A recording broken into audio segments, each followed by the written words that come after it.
Hi hello. അപ്പോൾ നമ്മളിപ്പോൾ ഹൗറയിൽ എത്തിച്ചേർന്ന ആ ഒരു വീഡിയോ ആണ് നിങ്ങൾ കാണുന്നത് കേട്ടോ. ഇന്ത്യയിലെ ഏറ്റവും തിരക്കേറിയ സാംസ്കാരിക പൈതൃകം തുളുമ്പുന്ന ഒരു നഗരമാണ് കൊൽക്കത്ത. ഈ നഗരത്തിൻ്റെ ജീവനാഡിയെക്കുറിച്ച് ചോദിച്ചാൽ ഇന്നൊരൊറ്റ ഉത്തരേ ഉള്ളൂ, അത് കൊൽക്കത്ത മെട്രോയാണ്. അപ്പോൾ ഒരുപാട് വിശേഷങ്ങൾ, ഹൗറയെ പറ്റിയിട്ടുള്ള വിശേഷങ്ങൾ, അതേപോലെ തന്നെ കൽക്കത്തയുടെ മറ്റു ഭാഗങ്ങൾ, കൊൽക്കത്ത മെട്രോ, അതേപോലെ തന്നെ കൊൽക്കത്തയുടെ മാർക്കറ്റ്, അങ്ങനെ ഒരുപാട് കാര്യങ്ങൾ. ഈ ടെക്സ്റ്റൈൽസ് വ്യവസായത്തിൻ്റെയൊക്കെ ഒരു കേന്ദ്രമാണ് യഥാർത്ഥത്തിൽ കൽക്കത്ത എന്ന് പറയുന്നത് കേട്ടോ. പക്ഷേ കുറച്ച് അധികം എക്സ്പീരിയൻസ്ഡ് ആയിരിക്കണം നമ്മൾ, അപ്പോൾ മാത്രമേ നമുക്ക് ഇവിടെ നിന്നൊക്കെ ലാഭകരമായി പർച്ചേസ് ചെയ്യാനാവുകയുള്ളൂ. എന്തായാലും നമുക്ക് പരിചയമുള്ള ഒരു ടെക്സ്റ്റൈൽസിലെ പുള്ളിക്കാരൻ വർഗീസ് അച്ചായൻ ഇവിടെ നിന്നാണ് പർച്ചേസ് ചെയ്യാൻ വേണ്ടി നമ്മൾ എത്തുന്നതിന് മുമ്പ് അദ്ദേഹം ഇവിടെ വന്ന് സന്ദർശിച്ച് പോയിട്ടുണ്ട്. എന്തായാലും ഇന്ത്യയിൽ ആദ്യമായി പാളത്തിലൂടെ മെട്രോ ട്രെയിൻ ഓടിത്തുടങ്ങിയത് ഈ നഗരത്തിലാണ് കേട്ടോ. അപ്പോൾ കാഴ്ചകളുടെ വസന്തമാണ്. ഇപ്പോൾ നിങ്ങൾക്ക് ഹൗറയിൽ നിന്നുള്ള കാഴ്ചകളാണ് കാണാൻ പറ്റുക. നമ്മൾ ഈ ഒരു വീഡിയോയിൽ ചർച്ച ചെയ്യുന്നത് കൊൽക്കത്തയുടെ മെട്രോ നഗരം അല്ലെങ്കിൽ മെട്രോ സർവീസിനെ പറ്റിയാണ്. അപ്പോൾ ഇവിടെ നിങ്ങൾ ഈ കാണുന്ന ബഹളം എന്ന് പറയുന്നത് ഒരു 10-100 ബസ്സുകൾ ഒരുമിച്ച് വന്ന് ഹോണടിച്ച് ബഹളമുണ്ടാക്കി ആളുകളെ കയറ്റി ഈ പറയുന്ന മാതിരി തിക്കും തിരക്കും ആകെ പുകയായിരിക്കുന്ന ഒരു സംഭവമാണ്. അപ്പം ഒരാൾ പോലും വെറുതെ നിൽക്കുന്നില്ല എന്നുള്ളതാണ് കേട്ടോ. ഒരാളും വെറുതെ നിൽക്കുന്നില്ല എന്നുള്ള സംഭവം നമ്മൾ ശ്രദ്ധിച്ചാൽ മനസ്സിലാവും. എല്ലാവരും അവരവരുടെ എന്താ പറയുക, ജോലികളിൽ അല്ലെങ്കിൽ ജോലി സ്ഥലങ്ങളിലേക്കുള്ള യാത്രകളിൽ അങ്ങനെയൊക്കെയാണ്. ഈ ബസ്സുകൾ നമുക്ക് നോക്കുമ്പോൾ കുറച്ച് പഴക്കം ചെന്ന സംഭവമൊക്കെയാണ് കാണുന്നത്. ഇത് ഹൂഗ്ലി നദിയാണ് കേട്ടോ. ഈ ഹൗറയിൽ നിന്ന് ഹൗറ ബ്രിഡ്ജിന് താഴെ കൂടി ഒഴുകുന്ന ഗംഗാ നദിയുടെ കൈവരിയാണ് യഥാർത്ഥത്തിൽ ഈ പറയുന്ന ഹൂഗ്ലി നദി. വളരെ പ്രശസ്തമാണ്, ഒരുപാട് കഥകളും കവിതകളും ഒക്കെ ഉണ്ട്. അപ്പോൾ നമ്മൾ പറഞ്ഞു വരുന്നത് മെട്രോയുടെ വിശേഷങ്ങളിലേക്കാണ്. തിരക്ക് പിടിച്ച കൊൽക്കത്തൻ തെരുവുകൾക്ക് താഴെയും മുകളിലൂടെയും ശാന്തമായി ഒഴുകുന്ന ഈ മെട്രോ, ആ ഒരു വിശേഷങ്ങളിലേക്കാണ് നമ്മൾ പോകുന്നത്. ഈ കൊൽക്കത്ത മെട്രോയുടെ ചരിത്രം തുടങ്ങുന്നത് 1970-കളിലാണ്. അന്നത്തെ പശ്ചിമ ബംഗാൾ മുഖ്യമന്ത്രി ബിധാൻ ചന്ദ്ര റോയാണ് ഇങ്ങനൊരു ആശയം മുന്നോട്ട് വയ്ക്കുന്നത്. ഒടുവിൽ 1972-ൽ ഇന്ദിരാഗാന്ധി ഇതിന് തറക്കല്ലിടുന്നു. വർഷങ്ങൾ നീണ്ട കാത്തിരിപ്പിന് ശേഷം 1984 ഒക്ടോബർ 24-ന് ഇന്ത്യയിലെ ആദ്യത്തെ മെട്രോ സർവീസ് കൊൽക്കത്തയിൽ യാഥാർത്ഥ്യമാകുന്നു. എസ്പ്ലനേഡ് മുതൽ ഭവാനിപ്പൂർ വരെയുള്ള വെറും 3.5 കിലോമീറ്റർ ദൂരമായിരുന്നു അന്ന് ഉണ്ടായിരുന്നത്. ലോകമെമ്പാടുമുള്ള നഗരങ്ങളിൽ മെട്രോ സാധാരണമാകുന്നതിനും എത്രയോ മുൻപ് കൊൽക്കത്ത ഈ വിപ്ലവം തുടങ്ങിക്കഴിഞ്ഞിരുന്നു. അപ്പോൾ അതാണ് അതിൻ്റെ പ്രാധാന്യം. നമ്മളൊന്നും സ്വപ്നം കണ്ടു തുടങ്ങിപ്പോലും ആയിരുന്നില്ല.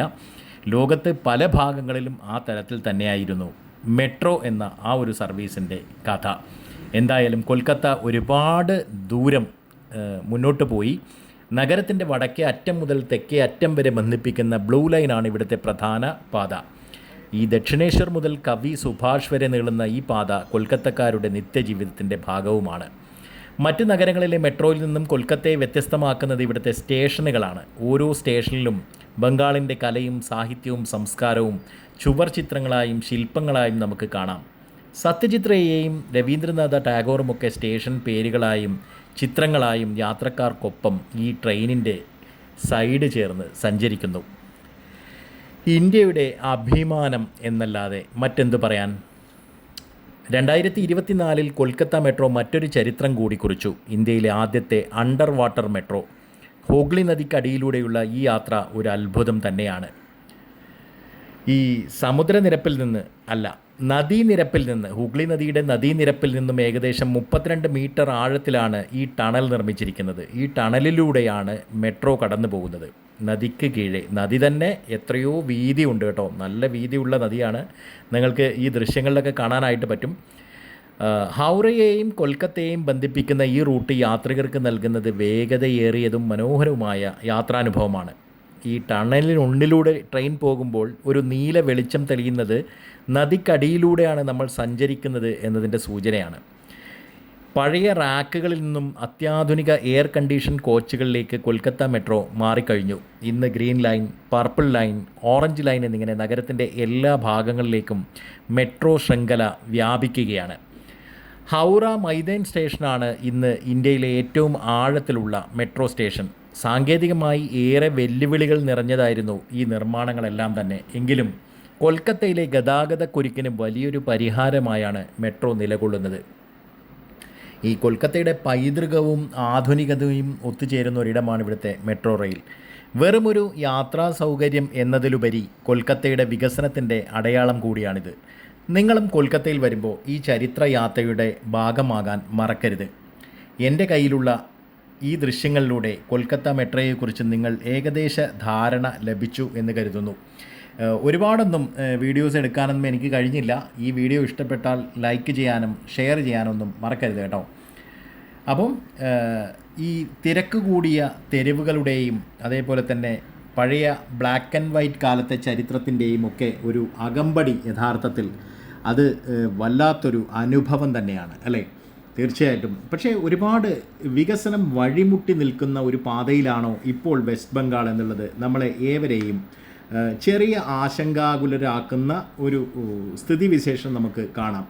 എന്നിരുന്നാലും കൊൽക്കത്തയുടെ മനോഹരമായിട്ടുള്ള തെരുവീഥികളും കച്ചവട മാർക്കറ്റുകളും എല്ലാം തന്നെ, ഈ ചാന്ദിനി ചൗക്ക് എന്നൊക്കെ പറയുന്ന മാർക്കറ്റുകളുണ്ട് കേട്ടോ, അവിടെയൊക്കെ ജനനിബിഡമാണ്. അതേപോലെ ലോകത്തിലെ നമ്മൾ നേരത്തെ പറഞ്ഞ പോലെ തന്നെ ടെക്സ്റ്റൈൽസ് ബിസിനസ് നടക്കുന്ന വളരെ വലിയൊരു വിശാലമായ മാർക്കറ്റുകളാണ് യഥാർത്ഥത്തിൽ കൊൽക്കത്തയിൽ നിങ്ങളെ കാത്തിരിക്കുന്നത്.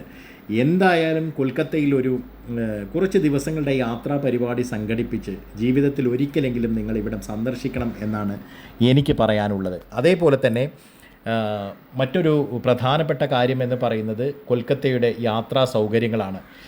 ഇങ്ങനെയൊക്കെ ആണെങ്കിലും ഇപ്പോൾ ഈ ഒരു കൊൽക്കത്ത മെട്രോ തന്നെ ഇത്രയേറെ മുന്നോട്ട് പോയിട്ടുണ്ടെങ്കിൽ കൂടി ഇപ്പോഴും പരാധീനതകളുടെ ഒരു കെട്ട് തന്നെ തുറന്നു കിടക്കുന്ന രൂപത്തിലേക്കാണ് നമുക്ക് കാണാനാവുക.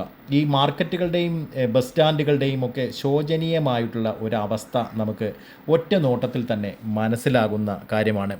അപ്പോൾ ഒരുപാട് കാലം മുൻപുള്ള വികസനങ്ങൾ ഒരു കുതിപ്പുണ്ടായെങ്കിലും പിന്നീട് അവിടെ ഉണ്ടായിരുന്ന ആ ഒരു ഭരണമാണെന്ന് തോന്നുന്നു. CPM മുന്നോട്ട് വെച്ച ഭരണമായിരുന്നു 35 വർഷത്തിലധികം അവിടെ നടന്നത്. അപ്പോൾ ആ CPM എന്ന പാർട്ടി തന്നെ അവിടെ ഇല്ലാതായി എന്നുള്ളതാണ്. ഒരിടത്ത് പോലും ഒരു CPMൻ്റെ കൊടി ഞാൻ കണ്ടില്ല. ഈ പോകുന്ന വഴികളിലൊന്നും അത് കാണാനായില്ല. വളരെ അപൂർവമായി BJPയുടെ കൊടിയും, എന്നാൽ തൃണമൂൽ കോൺഗ്രസിൻ്റെ ഒരുപാട് വളരെ വലിയ സാന്നിധ്യം കൊടികളായും തോരണങ്ങളായും ഒക്കെ കാണാനും കഴിഞ്ഞു.